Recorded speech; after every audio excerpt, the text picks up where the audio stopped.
Welcome to Quantum Memory Power.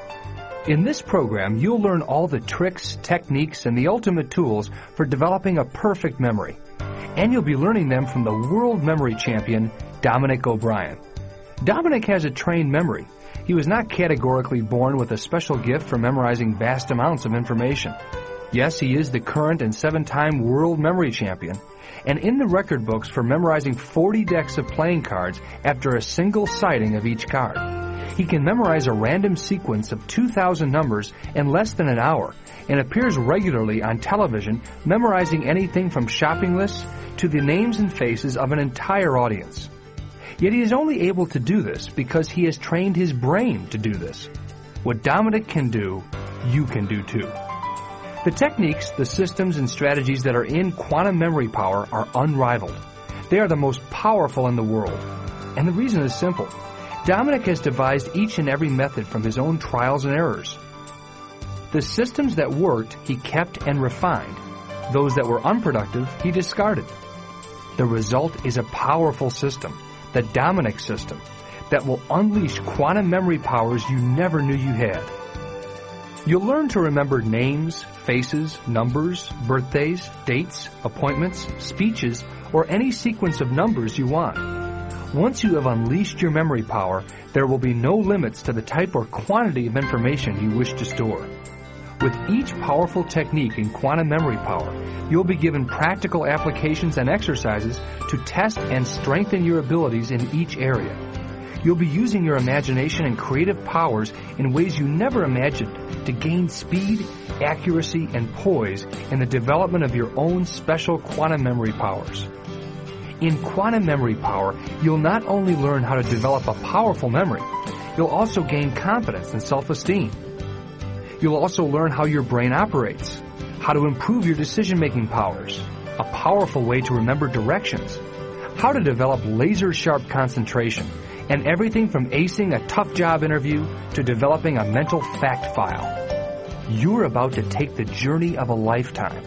You never realized that learning could be such fun. And who knows, you could end up challenging Dominic at the next World Memory Championship. And now, here's Dominic O'Brien.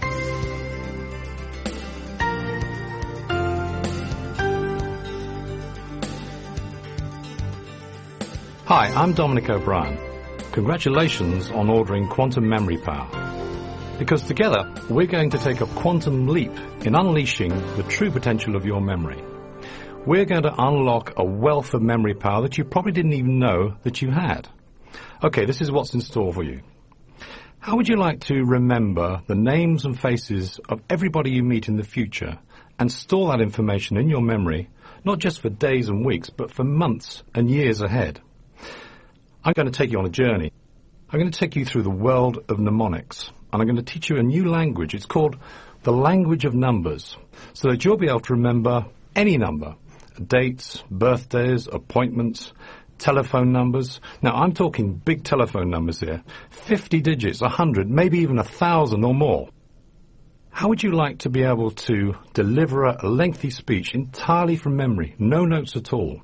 I'm going to teach you how to remember quotes, anecdotes, jokes, and that'll impress even the coldest of audiences.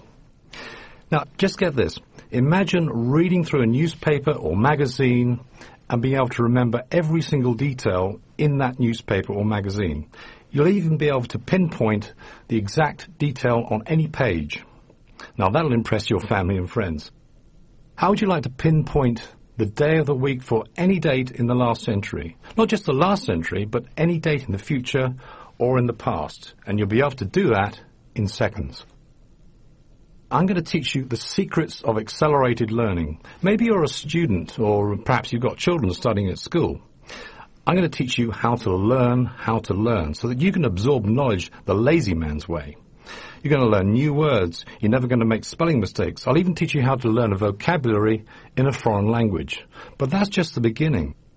In the advanced section of this course, I'm going to teach you how to master your own brainwaves. I'm going to teach you how to control both sides of your brain. You could be a walking Einstein and you don't even know it.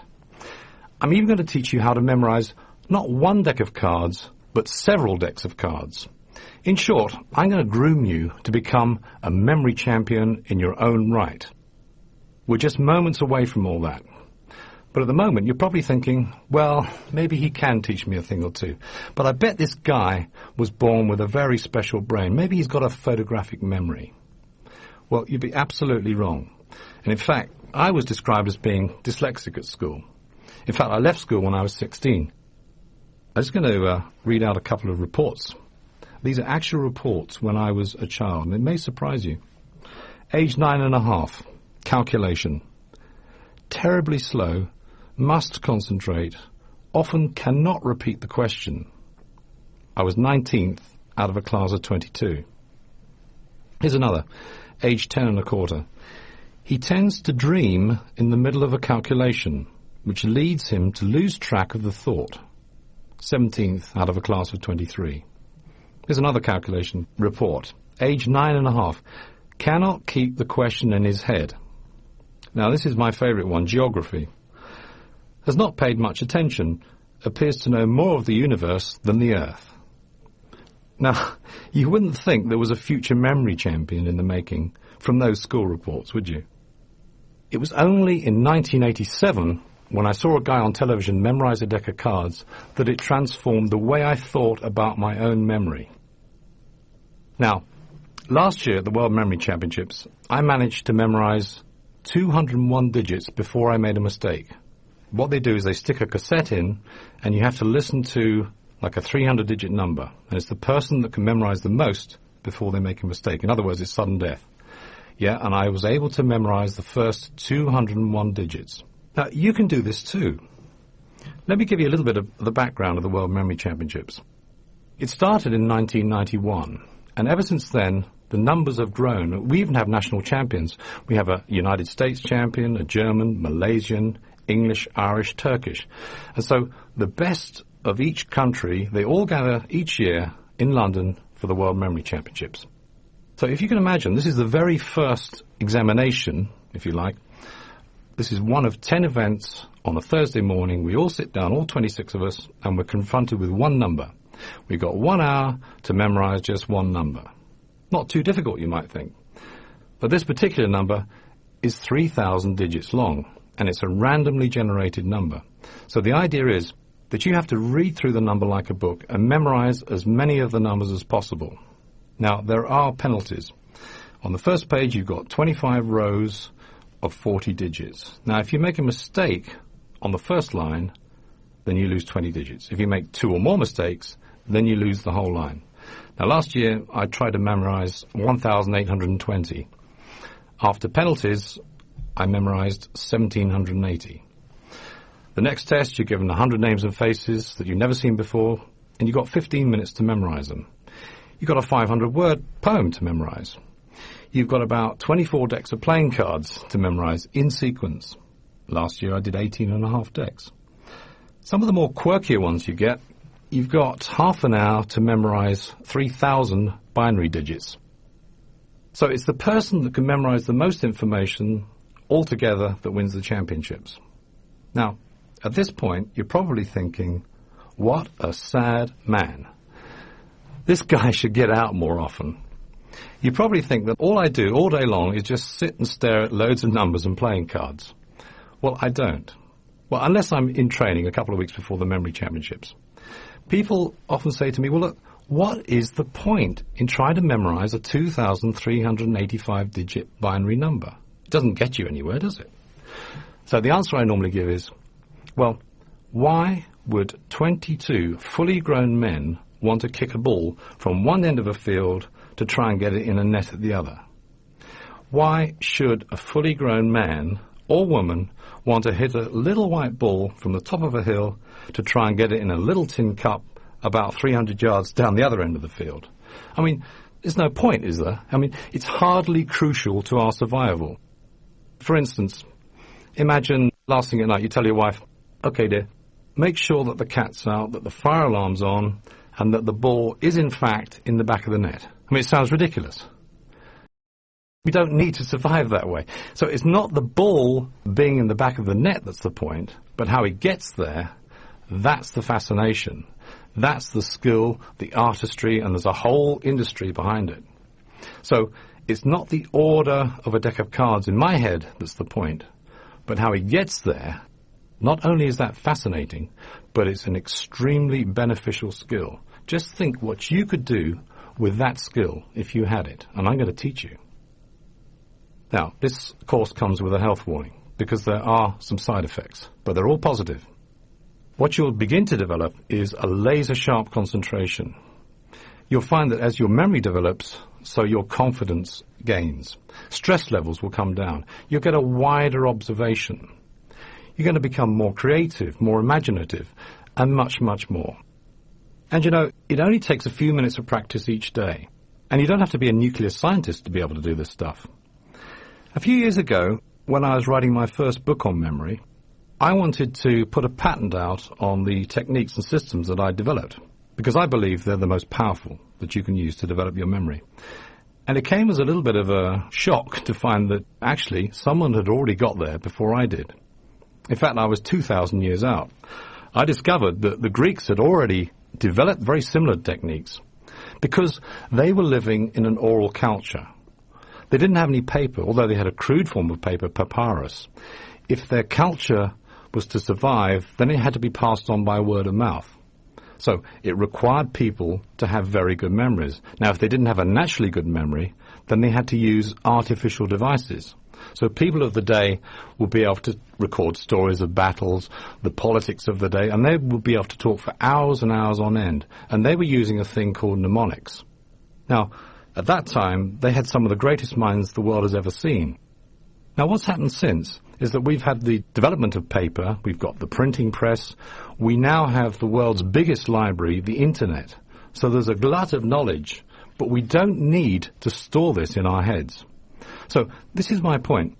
I don't want to go back to Greek times. I'm very happy with the amount of knowledge that we've got, my computer, the Internet and everything else. But maybe what we've gained in efficiency perhaps has come at the expense of mental agility.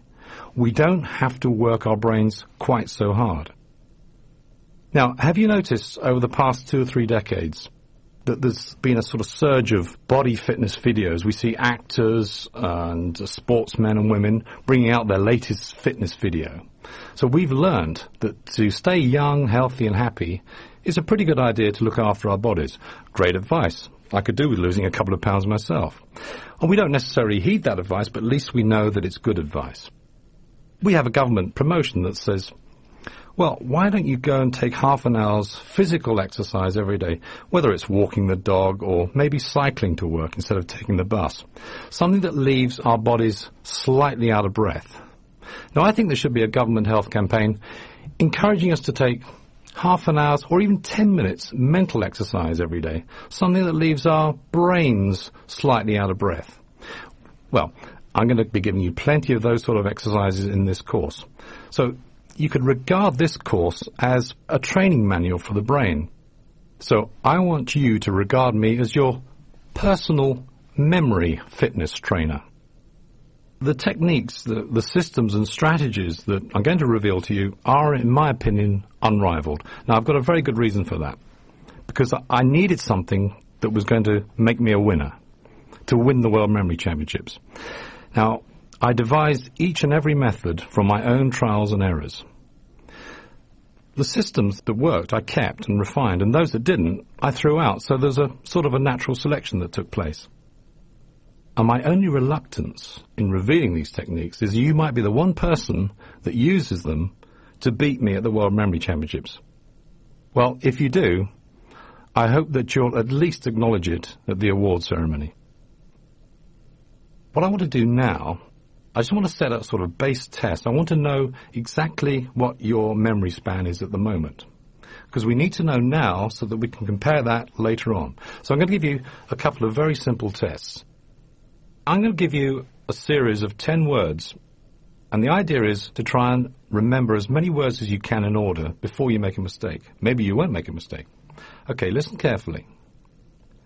Sand, torch, bathtub, football, gnome, rope, card, lion, river, target.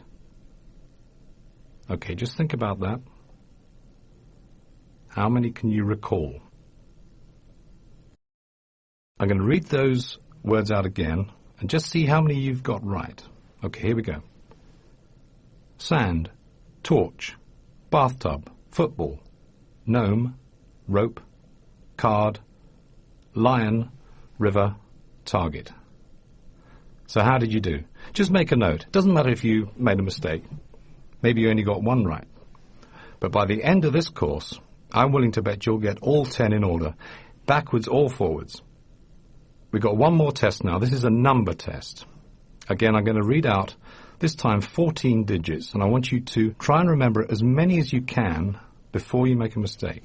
Okay, here we go. 6, 8, 0, 2, 8, 6, 0, 8, 9, 1, 7, 4, 3, 5. Okay? How many can you remember? Just think about that number. Okay, here's that number again. 6, 8, 0, 2, 8, 6, 0, 8, 9, 1, 7, 4, 3, 5. So, how many did you get right? 6, 7, 8? Maybe you made a mistake on the second digit, in which case your score is 1.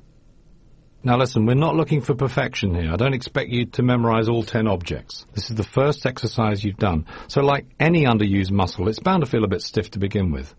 But I'm just giving you this to ease you into the course. Now, round about a quarter of the way through, you'll find that with all these exercises, this will come second nature to you. So don't be disappointed if you made a terrible mess of it right now.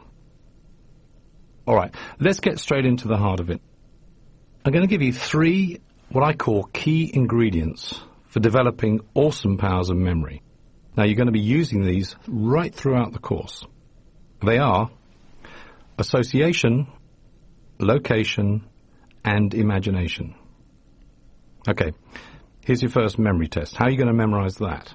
Well, if you take the first letter of each word, you come up with Ali. Think of Muhammad Ali, the greatest, because these are the greatest techniques. Okay, let's start off with association. Now, this is the first golden key of memory. If I say key, you think of door. If I say skiing, you think of snowman. If you think of snowman, you think of Christmas, etc. And what if I say Tiger Woods? What do you think of golf? Monica Lewinsky? Okay, you get the picture. Now, the other thing about association is everything is connected to everything else. We identify something not by its dictionary definition, but what we associate it with. So if I say bicycle, you don't suddenly think, oh yeah, that's a vehicle with 2 wheels, one directly in front of the other, driven by pedals. No, you think of 1,001 other things. You think the first time you rode one, a birthday present, an accident. Think about the first time you tried to ride a bike yourself. I can remember being age 7 getting a nice red bicycle for my birthday. So it's everything but the dictionary definition. So association, that's really the mechanism, the cogs and wheels, the nuts and bolts by which memory works. And we're going to be using plenty of it. All right, here's the first exercise. I'm going to give you 3 pairs of words or objects. And I want you to forge a link between each of them. There's not necessarily a ready-made link, so you're going to have to find one. For instance, if I say kangaroo, masterpiece, how are you going to connect those 2 words together? Think about it. Well, I would imagine a kangaroo painting a masterpiece. So you need to introduce a bit of creativity. Now, maybe you were thinking of a masterpiece, a painting of a kangaroo. Well, that's what most people would think, but I want you to get more creative. I want you to think outside the norm. So let me give you 3 pairs now. See if you can make a connection on your own between the words. Right, here we go. Here's the first pair. Bicycle, hamster. Okay, next pair. Balloon, submarine. And finally, palm tree, chocolate. You got that? Okay. What word is linked to hamster? Answer? Bicycle. I wonder what you were thinking. If I say balloon, what do you think of? Answer, submarine. If I say chocolate, what do you see? A palm tree. It's simple, isn't it? So, even though there wasn't a direct link between each word, it really wasn't that difficult to make an artificial connection between each word. So, from now on, I want you to get used to making associations. And you should really think of the first thing that comes into your head, because those will end up being the most reliable. I was doing a crossword this morning, and the clue there was 5 letters and 4 letters, and it said, working hard, they're linked for some time. So, immediately I thought of link, chain. I came up with chain gang. So you may notice if you start loosening the cogs of your memory, getting used to associations, it'll help things like crosswords. Now, the next golden key of memory is location. Location is like the map of memory. It's the place that you look to access all your stored memories. So, for instance, if I ask you to tell me everything you did yesterday in order, what do you start doing? What goes on in your head? Well, you have to think of the places that you were at. That's what keeps the order. Let's make it more difficult. If I say to you, what happened exactly this time last week, then you really will have to start searching for what? The places that you were at. So, we live in a 3D world. We can't dissociate our past from location. And I've noticed, since I've been developing these techniques, I've been looking at other authors' work, and this is the one thing that they seem to miss out, the use of location. And this really is in the true tradition of the Greek method of memorization. Now, the third golden key of memory, this is imagination. And this is probably the most important ingredient. I call it the fuel of memory. We all possess imagination, some people more wilder than others.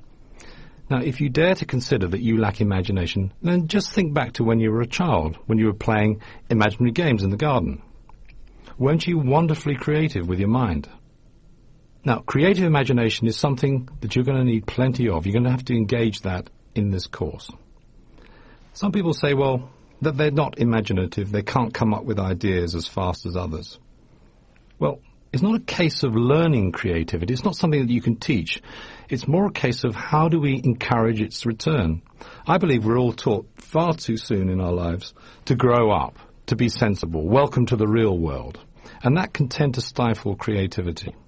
Now, thankfully, I refused to give up my creativity and imagination, which was probably the downfall of my academic success at school. So, a vibrant imagination is something that I've always possessed, but I never really realized that it would be so instrumental in developing staggering powers of memory. You already have an extraordinary imagination. Just think about the incredible dreams that you have in the night. From now on, you're going to use your imagination in ways that you never even imagined. So more about imagination a little later. Okay, so those are the 3 golden keys to memory: association, location, and imagination.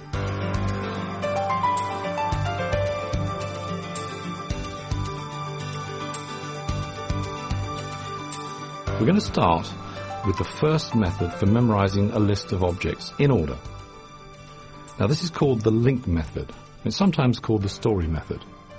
We'll actually take that list that I gave you earlier, and this time we're going to connect the words together using a story. Okay, we're going to go through that list again.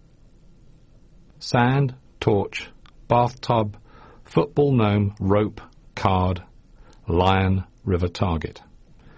Now, to be able to remember that, we're going to make up a short story. We're going to connect the words together in a story. So just try to picture the scenes. Let them wash over you as I go through this little story. And put yourself in the scene as well. Imagine walking along a sandy beach. The sand is the first word. Just feel the warm sand oozing between your toes. Now, a little way ahead, there's a beam of light. Now, where's it coming from? Well, it's coming from a torch that's stuck in the sand. So you walk towards it, you pick up the torch, and you shine it. And it picks up a little white object in the distance. And as you get further towards it, that object is a bathtub, which is the next item on the list. So walk up to it. Actually try to picture the bathtub. Now, inside the bathtub, there's a big football, big plastic football. You lift the football out, you kick it, and it lands on a little plastic gnome in the distance. Just make a note that the gnome has the number 5 on it. So that's to remind you that it's the 5th item on the list. So you walk up to the gnome, and attached to the gnome is a rope. Well, your curiosity gets the better of you. So you start pulling the rope, and you start using it as a guide rope, and you walk towards a card, which is the 7th item on the list. Now, to remember that, you notice that the card, it's a big card, it's about the size of you. It's the 7 of clubs. Now, this card turns into a door, and as you open the door, you see a lion. Maybe the lion is playing a card game. Because the lion is so startled at your arrival, it jumps out and lands in a river. Now, picture the river going to a point in the distance, and that point in the distance is a target. Right. Now, using that powerful, abundant supply of imagination, just go through that story again, and let's see if you can pick out the words, the objects. So, let me ask you a question to begin with. What was the 7th object on the list?